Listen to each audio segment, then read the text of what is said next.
Companies के अंदर आप लोग में से जो प्रोफेशनल्स हैं जो काम करते हैं कहीं ना कहीं किसी ऑर्गेनाइजेशन में, कंपनी में, तो आपको पता है कि उन कंपनीज़ की अपनी पॉलिसीज़ होती हैं, रूल्स होते हैं, रेगुलेशंस होती हैं, एचआर पॉलिसी अपनी होती है कि जी स्टाफ किस वक्त आएगा, छुट्टी कैसे मिलेगी, किसी ने को गलत किया तो कैसे उसके साथ मामला होगा, वगैरह वगैरह।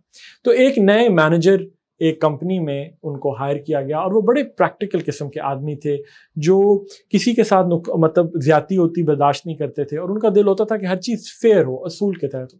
तो जब वो आए तो उन्होंने कंपनीज की पॉलिसीज़, जो कंपनी की पॉलिसीज़ थी, उनको रिव्यू करना शुरू किया, देखना शुरू किया।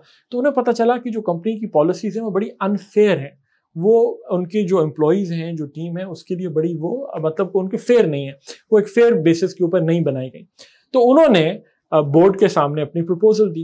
अब बोर्ड कहने लगा कि नहीं जी, हमारी कंपनी की पॉलिसीज बिल्कुल नहीं चेंज हो सकती। तो इन्होंने एक जुमला बोला जो मैं आपके साथ शेयर करने लगा हूं आज।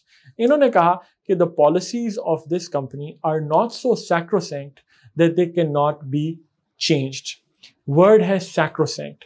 सैक्रोसेंक्ट एडजेक्टिव है। सैक्रोसेंक्ट का मतलब होता है कोई चीज इतनी अहम हो, इतनी इंपॉर्टेंट हो कि आप कहें कि इसको नहीं हाथ लगा सकते, आप इसके बारे में आप नहीं बात कर सकते। मतलब एक मुल्क का आइन जैसे होता है, कॉन्स्टिट्यूशन जो होता है, वो एक सैक्रोसेंक्ट डॉक्यूमेंट होता है because this is so important कि आप आइन के अंदर तब्दीली नहीं कर सकते। अगर आप आइन के अंदर बगैर रिक्वायर्ड मेजॉरिटी के कोई चेंज करने की कोशिश करें तो वो एक बहुत बड़ा जुर्म समझा जाता है, मतलब एक ट्रीजन के लेवल का जुर्म समझा जाता है कि आपने मुल्क के आइन के अंदर गलत तरीके से तब्दीली करने की कोशिश की, क्योंकि जो कॉन्स्टिट्यूशन है वो एक सैक्रोसेंक्ट डॉक्यूमेंट है, वो एक ऐसा डॉक्यूमेंट है जो इतना अहम है, इतना इंपॉर्टेंट है कि उसको टच नहीं किया जा सकता। तो वर्ड है सैक्रोसेंक्ट।